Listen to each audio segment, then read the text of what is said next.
was quite surprised, really, because when I heard them, I thought, well, this is the first band, because me and Woody were all loads of different bands in our teenage years, and it's the first band that didn't.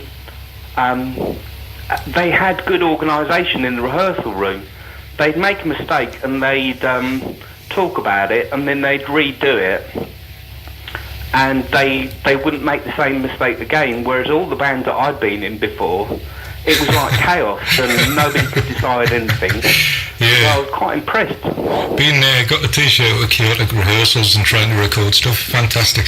But You're not talking about my favourite band, Shut Up, are you? Oh, well, hello, God, no. Hey, we're the utmost professionals. No, it was one of my favourite bands of all time, Shut Up. Yeah, I remember them back in the days when Mr. Scurf, the lead singer, had hair. Things like that. When life was less stressful. Oh, thanks for that. It's very nice of you to say that. I'll send you a back catalogue. Of one. I think, you know what, I think we've actually got probably about half a dozen recorded tracks for our life, but it's not about Shut Up tonight, it's all about Magic Brothers, and that's what we're here to talk about. I want to talk about Shut Up. Shall we do another show, the Shut Up show, and you can come on, you can take over and interview me and the rest of the boys. That's a good idea, yeah.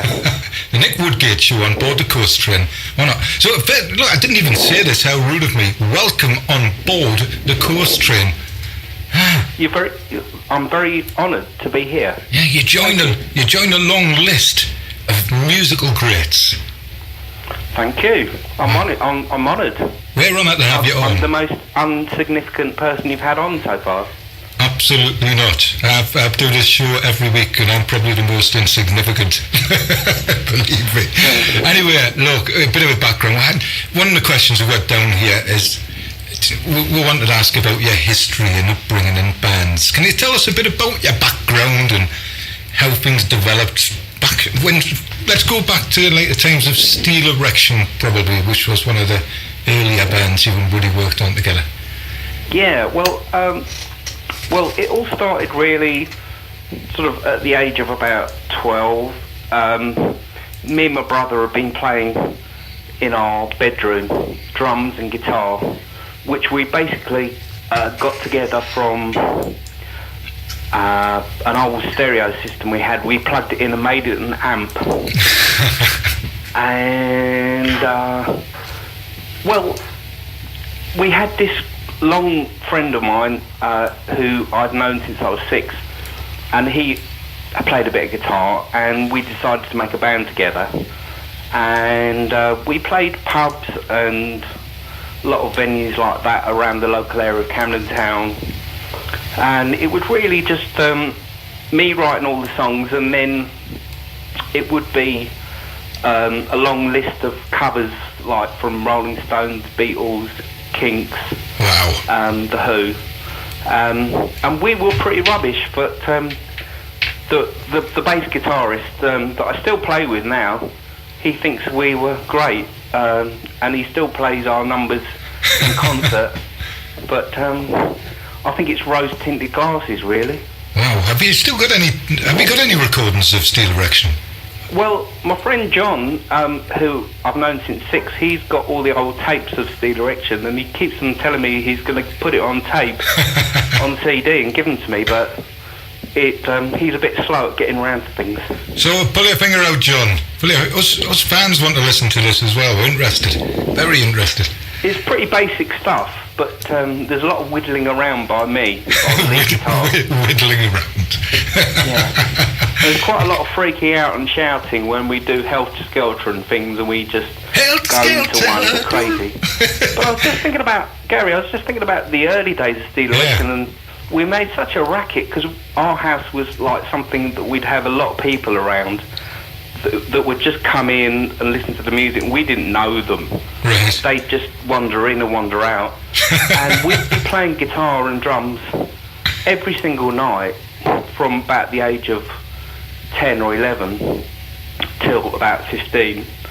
And I never knew that we were making such a racket until one day somebody else was playing my guitar, and I was about 500 yards down the road because we lived in this square, and I could hear every single note they were playing, and I could hear all of Woody's drumming, and I thought, the whole area knows, and he's putting up with our noise. I don't know why we haven't had any complaints, but for about 5 or 6 years, people put up with the most loudest noise, and it's quite incredible. It wouldn't. We never got any complaints. Yeah, it wouldn't happen these days, would it? You would have neighbours ringing the police. People are different now. No tolerance whatsoever. Absolutely. Kids can't play with their drums in their garage anymore and play with their guitars. But life moves on, don't we? We develop as we move on through life. So that's interesting. So steel erection. You're just a young wee nipper, and you just I like your phrase, whittled about. I don't like that. Yeah, whittle. I like a bit whittling around now and again. I bet you're good. Does you the world of good. Listeners, go out there tonight when you finish the show and have a bit of a whittle about, and you'll have a great night's sleep, I promise. And try and play the guitar at the same time. Aye, so that's a bit of the background, you and Woody, and were your parents in the music industry, or I'm sure? Yeah, I mean, just about everyone you can mention, cousins, second cousins, grandfathers, great-grandfathers, everyone is and still is in the media, or musician, or actor, and we've got a long line of musicians in the family. Well, I was just speaking to Yvonne, my partner, about this, and I was just saying, I don't know why I was so obsessed with music and like having to listen to it 24/7 and write music, but I'm not sure if it's something that's conditioned into you or you're born with, because I don't think anyone's ever going to find out, because I had a love for music right from the very beginning. And it's not something that I think, or it could be the conditioning that my family have always said to me, you're going to become a great musician one day. Unfortunately, they didn't say it to my brother, so they got it wrong. It is inbuilt, it's genetic, it has to be. There's some genes there that just carry the talent in the music through. It has to be. It has to be. So that's the direction. Move on. The background, Woody, and your upbringing. Where were you brought up?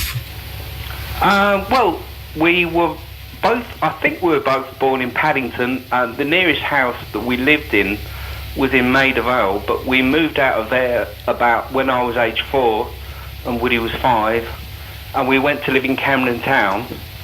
My dad lived there until he died in 1997. And we were Camden Towners really all the way through our school years. Born and bred. Yeah. Camden Town. Yeah, it's a nice place, but it got a bit on my nerves at the end of it because it was too hectic and I needed to chill out. Yeah, I noticed over the last couple of visits I've had down there, particularly Camden, it is completely berserk. You cannot swing a cat. There's people everywhere. Well, it was less so when we were there, but it was still pretty manic, you know. Yeah. I'm quite lucky now. I live in the countryside, so I've got my cake and eat it, really. Yeah, peace, tranquility. Out and about there, lovely. I mean, you can't beat the country, and we're fortunate up here. We live in Northumberland. It's probably one of the most beautiful counties in the UK. We've got rural, we've got coastal. It's a tremendous place. Great stories about. I mean, excuse my ignorance, but that's near Newcastle, is it? It is. We're about 22 miles north of Newcastle. I've heard that it's the most stunning countryside around the whole kind of general area. Yeah, it's fantastic. From good authority. It's just sad that people don't appreciate. I don't think everyone appreciates it. Most of us do. We realise what we've got, and we're very fortunate. And, I was saying to somebody, where you live is generally not where you like to. Exactly. When you start, you want to escape from where you live from. And me being from Camden Town, I wanted to escape there. I moved to Dagenham with my girlfriend in 2000. And to me, it was like, even though it's very overcrowded, it was such a relief from living in West London, which I did for a long time. and it's such a beautiful. It's so nice when you can walk down the street and people will ask you how you doing. You're new here, and it's it was such a lovely thing. And now we moved to the countryside. It's better for my mental health. Exactly. Because it's like you find that you're chilled all the time, looking at trees and stuff. It's all very good. Yeah, you had a perfect link there, because that's where we're moving on to next. We've had a talk about this, and the listeners, I've said to a few people, look, I'm going to have Nick Woodgate on. You've seen the articles in the Metro paper, and the one at I think it was the Express, wasn't it? You're running on. Sunday Express, yes, yeah, about that's right. 3 weeks ago, yeah. Yeah, so if you had the opportunity to read them, you'll have seen a bit of a background into Nick's life as well. You got mixed in some bad things, didn't you, in the early days? Yeah. Yeah, taking LSD at the age of 11 or 12 and 13. I ended up really screwing myself up. And it lasted a very, very long time until I was medicated, sectioned, and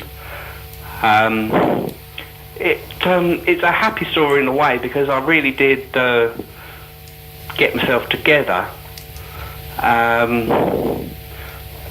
when I was in my 30s, and gradually improve. But there was a long time where I was pretty much lost. Got diagnosed with schizophrenia, and still I get ill. I mean, last month I was 100% suicidal and not very well at all, but I got over it, and pumping myself full of medication to help does help. Yeah, there's a question. One of our listeners, Gary Balston. I know Gary. He's a big follower of a band called Shut Up, but we're not talking about them. He works in the mental health arena. That's his job. So he was asking questions. I mean, one of the questions here I find very interesting, which he wants to ask you, is what coping strategies do you use or have used other than the music? And I think you've already answered I noticed that question there, and I've got you an answer, which is that about 1984, I decided, I was still very much ill then, but I decided that the thing that made me feel better was doing some mantras, which is basically repeating the same word or words over and over again. And it did give me some relief, but I was still one sandwich short of a picnic. So what happened was, after I was sectioned, I did find relief in it, but I think medication was the answer for me. So along with my mantras and my medication, that's the two things that pull me together. I mean, obviously the music is very important, but you need to concentrate on getting something done in music, otherwise it's kind of pretty fruitless. Yeah, that's what I was thinking. I played guitar for 14 hours a day. Wow. When I was in my 30s, and I was quite well then. Just to make sure that I was doing something, and it gives you a lot of relief to keep your mind occupied. Certainly. It's interesting because producer Mark to my right here is going to say hello. Hiya, Nick. Hi, Mark. Yeah, he works in the mental health field as well. It's MenCap he worked for, isn't it? So you're dealing with a different sort of mental health. But he's had experience like myself of working with people with mental health illnesses and people with different backgrounds. And it's interesting. It's interesting to see, because I've had experience myself of seeing those who are struggling because the medications aren't exactly right. Or that is the thing that I fear the most, because they had me on this medication. I'd been on it for like nearly, from 27 till about 2 years ago, and now I'm 51. I can't do the maths, but say 15 years. And they suddenly stopped making this pill, and I went right downhill. But the doctors seemed to know what they were doing, and they upped my other medication, like I have an injection every 2 weeks, Right. and hopefully that's done the trick. But it can be a nightmare. I mean, I have got shocking stories of people that I've known that have never got their medication right, and it seems to me sometimes the medication they're on might work for them, but it interferes with their liver, and they have to have blood tests all the time, and so they're taken off that medication, and then you find that they get ill again, and round in circles it goes. I was just blessed. None of the medication when I was sectioned really worked, because I was still very much not all that together. But when I came out of hospital, what happens is you kind of move into the care in the community. So you visit the centre every now and then, and they give you an injection, and they keep you on a regime of pills. And within 6 months to a year, I realised that it was definitely working for me. Yeah, cool. I can't really speak for other people, because everyone's experience is different. But I'm definitely blessed that it worked so well for me. That's great news. That's absolutely fantastic news, Nick. Do you think, because Gary also asked a similar question about medication, but he was saying about getting the balance right with your support as well, and not like support from like the agencies. Yeah, they're playing an important role, but family, you know, and how all that works and things like that. And I think I read something about yourself, and Woody gets a massive pat on the back, because you go along the lines of, it wasn't for Woody and the support he's given you and other members of the family, you don't know where the hell you'd be as we speak. Well, there was a time when family were the only kind of like hope that I had in my hopeless life. But now I have Yvonne, my partner, and basically all my energies go into her. Wow. And hello, Yvonne. She's a star. Wow. Yeah, hello, Yvonne. Hello. Oh, there she is in the background. We'll be having a good night. We're ruining our soap operas for her, because I know she likes her soaps. She's actually watching Big Brother. Oh, my word. I can't believe that. To watch She's that, not watching that. You have to be mentally ill. Like Terrible me. Geordie lass in there, Charlotte. Oh, no. Oh, she's awful. She's on that Geordie Show programme. You ever seen that? You know what? I have never watched it. I would recommend, although it's terrible, I would recommend people watch it. Just watch one episode, Sky Plus it, have a look at it. It's ridiculous. I haven't got Sky, unfortunately. But it'll be somewhere. Have a look at it on YouTube or somewhere. It's just an embarrassment to some of us in the North East, to be honest with you, but never mind. I hope no one from Geordie Show's listening. Well, you can't categorise everyone, because look at that, the only way is Essex, and I don't see anyone like that here. They're all fine. Yeah, they're lovely people. It's like to go on there and they exaggerate things just for the camera and just for the show. But I think that's the whole idea of media, exactly. is to shock people and getting them to watch a programme. Never mind. Less a Geordie Show and more about. Let's look, Magic Brothers. This is what we're here to talk about. Magic Brothers Project. But before we go there, credit goes to Nick Woodgate for Leon on By Madness, and Kitchen Floor, which was on the WBCC album, and the fans loved it. Leon in particular got some absolutely amazing feedback, and when the album first came out and I was starting to read some of the reviews, the feedback was just absolutely fantastic. I loved it. Loved the track. Yeah, even my brother's daughter said it was her favourite tune of all time for a fleeting moment. I love that tune. I mean, it's great. I'll put my hands up and honestly say that my brother did most of the work on that. He wrote all the music, and all I had to do was hum a melody line, and sing the chorus. Feels like running out and owning all the world. Feels like running out and owning all the world. Brilliant, absolutely brilliant. Yeah, well, that's me there. I've got to get me credit in, because it was really Woody that did most of the work on that, and then all my humming bits over the verse, he put words to it. So it's really all his effort. Can you have Kitchen Floor then? Can you have that one? Sorry? You can have Kitchen Floor then? Yeah, but... Oh, Yeah, I'm very proud of that one as well. Great That's track. a good one. Great. What you can make your own assumption when you listen to a track about what's it about. But what's the background behind it? Because there was stories about it being about a cat.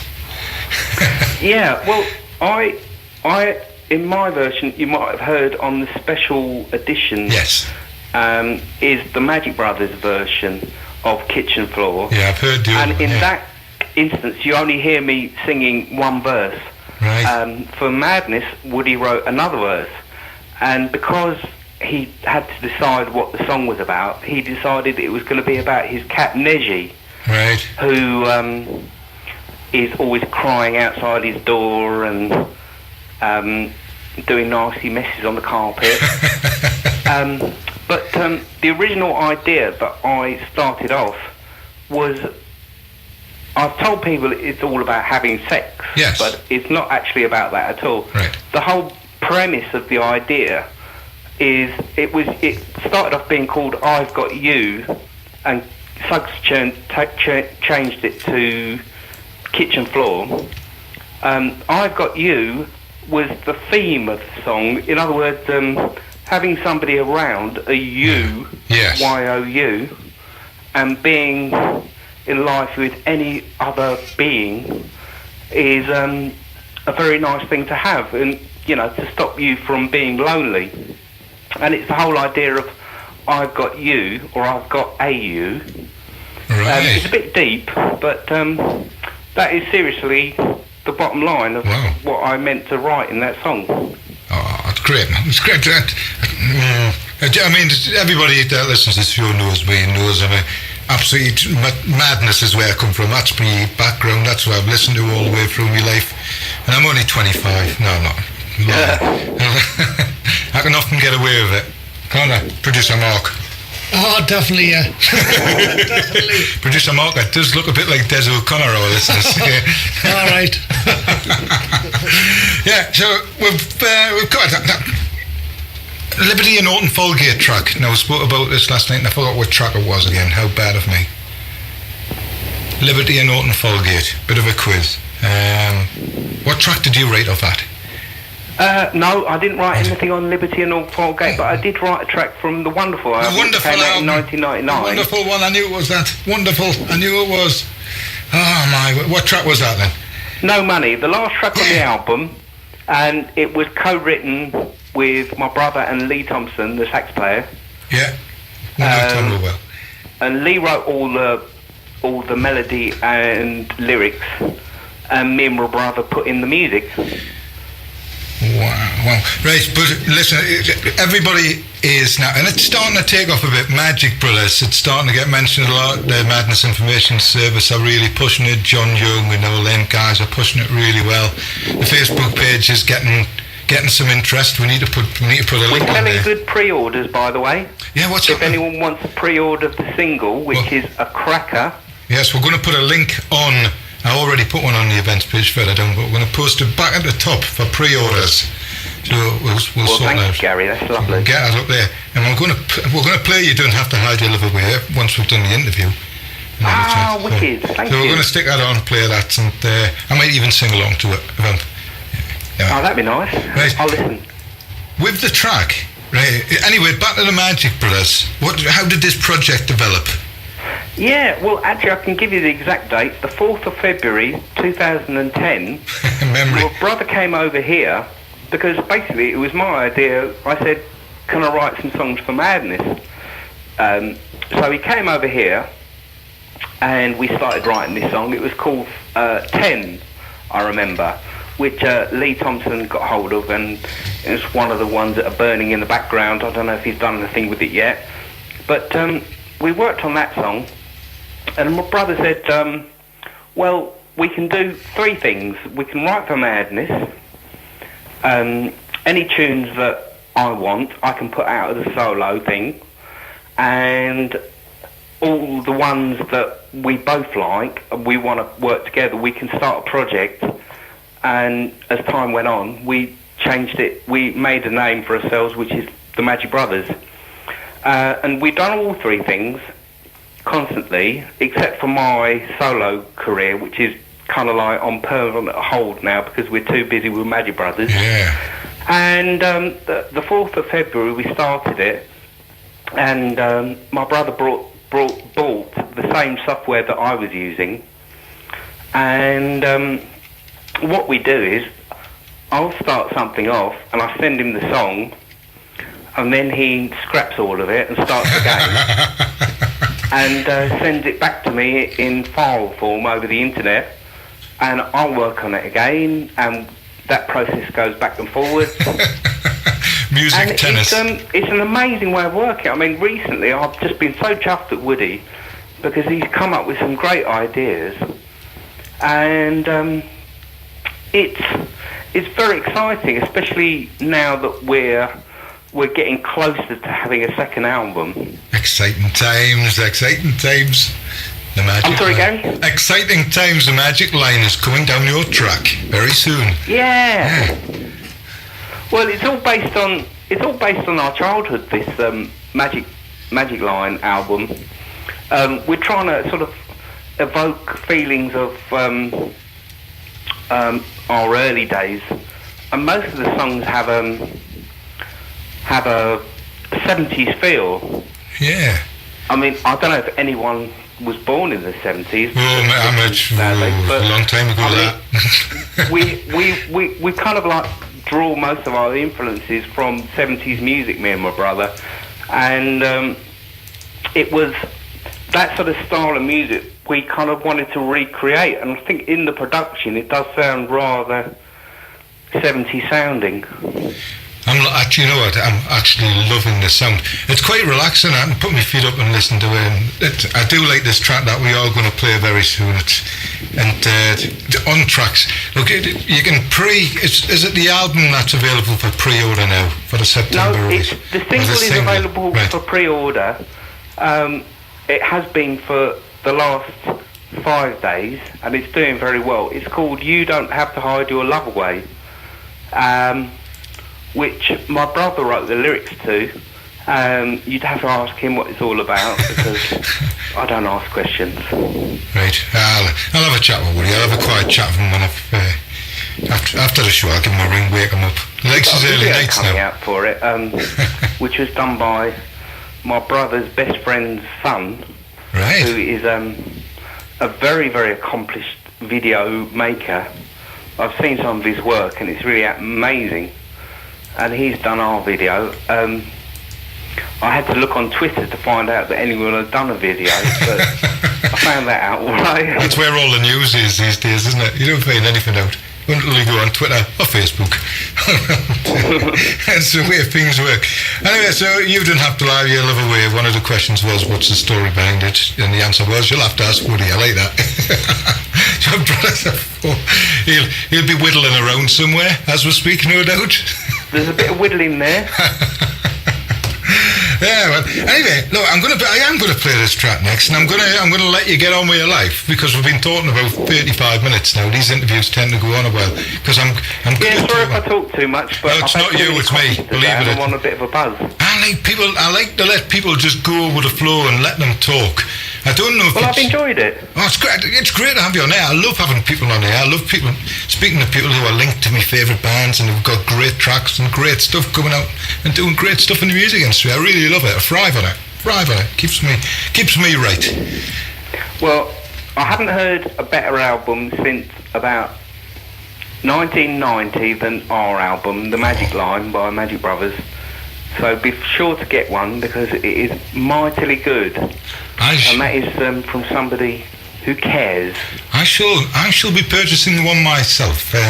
Hopefully a signed one, and then I can frame it and put it on my wall with your little bits, so it looks really nice. There's some interesting artwork inside of it. It's all little pictures of me and my brother when we were kids. I'm looking at it. It's all very nicely designed and set out by Mark Bedford, the bass player of Madness. Bedford is great with this sort of stuff. He's got an artistic talent, that lad. He's brilliant. Yeah, he knew what he was doing. I mean, he's the proper business. He's been to all the right colleges and learnt his craft, and we couldn't get a better man for it. Yeah. I like this picture on the single cover. Where's that taken? There's a young lad there walking up the street. Well, I don't know if you remember me telling you, but we used to live in Maid of El That's before right, we yeah. moved to Camden Town. Ah. And that is a street called Randolph Avenue, where we used to live in Maid of El, right next to the tube station. And it's a big, long road. And that was me on the front cover. Wow. In my cowboy hat and my white socks. Just plodding along there, not a care in the world. Brilliant. Yeah, we've got a few pictures of us in cowboy things and Batman uniforms. That's a different story. I'd still do that, but I'll Yeah, me 51. too. Well, like a dress up, it keeps me happy, man. So here's a challenge for the Coast Train listeners. If anyone lives in that area up by Maida Vale, recreate that picture if you can, a modern day version. Get a cowboy suit on and find that location on Randolph Avenue. Take a photograph on it and get it into Coast Radio here. I think we might get some interesting feedback here, Nick.